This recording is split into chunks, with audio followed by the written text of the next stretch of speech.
First off, I gotta say my experience at Waverly Hills Sanatorium was amazing. I absolutely loved every minute I was there, and we actually investigated for about 8 hours. And my first experience, and none of this was actually caught on film because, well, I'll explain in a minute, but the first experience we had was, it was pretty late in the night. I mean, we only had about 2 or 3 more hours left in the place. And so we were all heading back down to what's called the safe room, which is where the air conditioning was. So we were all heading back down there, and the door was locked. So we remembered the guide that took us through the tour saying that he was later in the night, if anybody wanted to go with him, he would go upstairs and see if he could get any of the ghosts to come out or talk to them and see if we could experience anything. So we all assumed, he was upstairs with the other group of people. So we all headed upstairs and found him up on the third floor, and he was with the other group of people that we went with. And they were all sitting in this far end of this hallway, all up against the walls. So we went down there and joined them. And one of the other people from the other group had a laser pointer. And the person set the laser pointer right in the center of the hallway and pointed it down at the end of the hallway, and none of the lights were on. All the lights were totally off, so all you seen was this red dot at the end of the hallway. And this is why I didn't record any of this, because if I had opened up my camera, it would have let all this light into the hallway with the viewfinder, and it would have kind of ruined the experience because it had to be pitch black for this. So anyway, he took this laser pointer, put it right in the middle of the hallway, and we were all lined up on both sides of the hall, and shined it down there, and all you seen was just the single red dot down there. That was it. And then the dot just started moving by itself, and it was the most amazing, freaky thing I've ever seen. And as one of the other investigators, Pete, pointed out, was that it wasn't like moving like somebody would move it, like they would hold the pointer and jerk it, and it was moving very smoothly in it's like a very smooth fashion.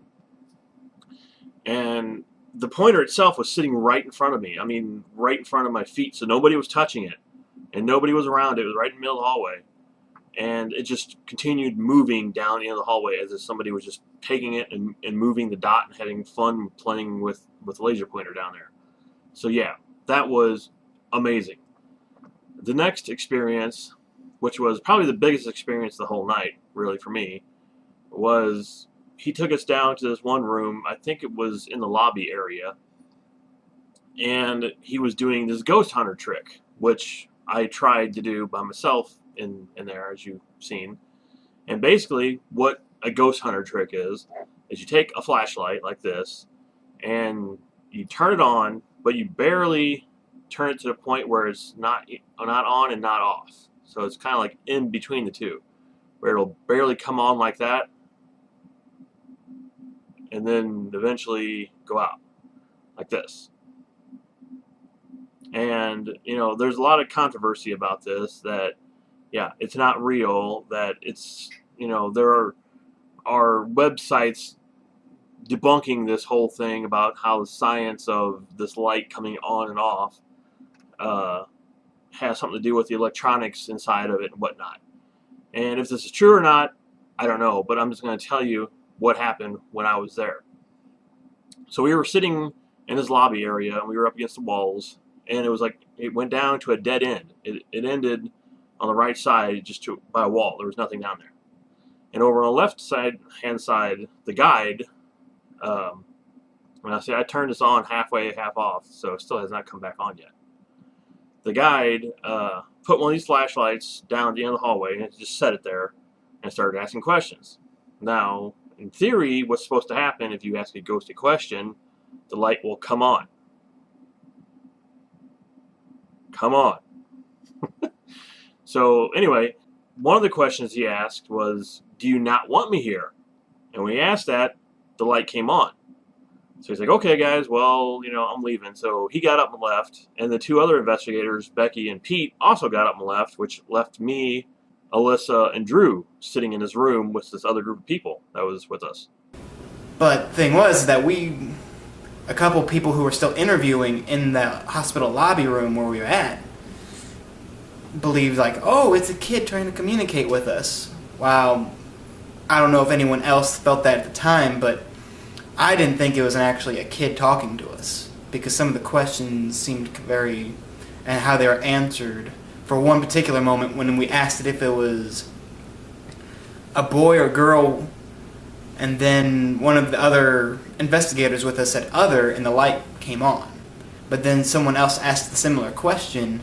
And one of the questions, was, are you male? Are you female? Are you a child? And as soon as they said child, the flashlight, boom, on, off. The light came on and off, instantly. It's the only time it did that. And every other time it took about 30 seconds to a minute for the flashlight to slowly flicker on and off, except for that one time. So I kind of felt that something was amiss. And when I went to go talk to the nurse, after we were done investigating, she talked to her group who left with our guide, and they were discussing our interview with the ghost, and he believed the same thing that I thought, that it wasn't actually a ghost child or anything, it was a demonic entity. So then I started asking questions. I asked, I knocked twice. I was like, I'm going to knock twice, and if you're here, can you make a noise? As soon as I did that, down at the end of the hallway, which was just, there's nobody down there, it was cut off, I heard a slight knock by itself. And I was like, wow. I was like, okay. I said, is that you? Can you turn the light on? As soon as I said that, the light came on in the hallway and then went back off. So I was like, all right, maybe this is a coincidence. So, I tried it again. I said, okay, if that was you, can you do it one more time? And I went and knocked.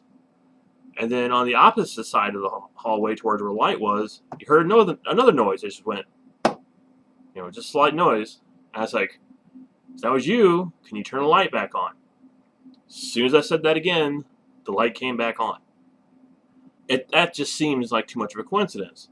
And also, while we were sitting there, the whole time, we said nothing. We were just sitting there in quiet. The light did not come on a single time. Only when we asked a question did the light come on and then go back off. At no other point did the light come on. And we would sit there and not ask a question because we were trying to think of what to say, and never did the light come on. But then as soon as somebody came up with a question and asked it, the light came on. So again, is it scientific proof that, the ghosts are talking to you through the flashlight? No. I'm just telling you my personal experience while I was in Waverly.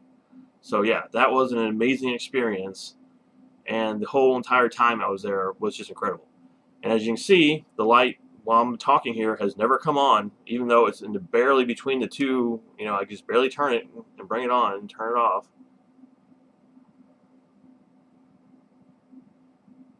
It has never come back on. So it's up for you to decide. Prior to our interview with the ghost, we were in a hallway, which was supposed to have high activity of danger. And during that time, I heard, when we were all sitting there quiet, I heard something coming towards us from where the lobby direction was. Something was coming closer. Every 10 to 15 seconds, I'd hear a knock or a thump like something getting closer, but nothing ever messed with our flashlight. So eventually we all picked up and left. But when I talked to a couple of the other investigators a couple days later, turns out the nurse who was with us, she felt like she was getting sick to her stomach, and that's the only time she felt that feeling was in that hallway when we were trying to call this thing out.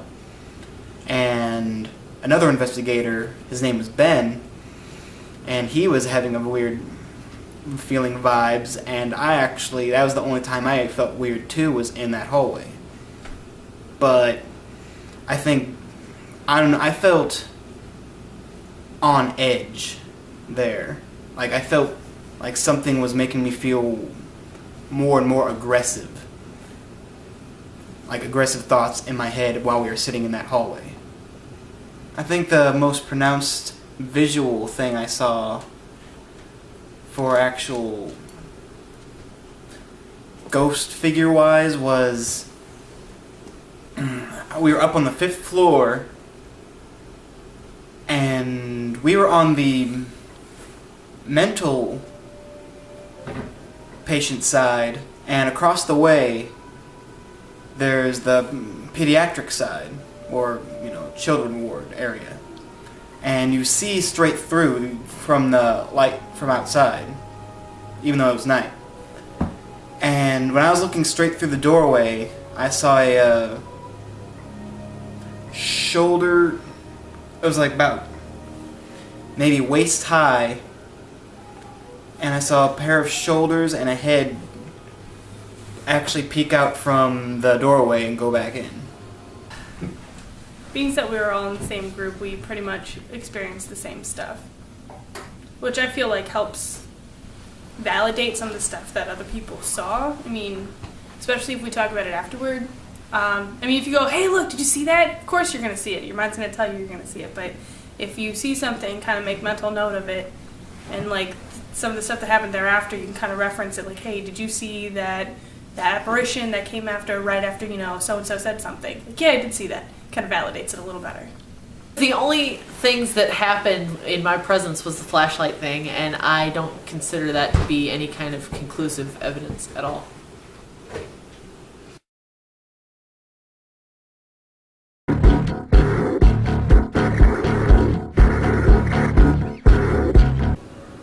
Yes, it is haunted. Absolutely. I didn't see any evidence to me that would indicate anything either way. Yes or no? So there's a big question. Do I think that Waverly was haunted? I have to say this is my 3rd ghost investigation I've been on. The first was Lent Mansion. The second was St. Augustine Lighthouse in Florida. And, this being my 3rd investigation, and some of the things we experienced in the last 2 places weren't all that impressive, but Waverly was crazy active. I mean, there were things happening all night long, like the lights going on and off, like my EMF K2 meter going on and off, going crazy that night. So I would have to say with a definite yes, absolutely, Waverly Hills is haunted.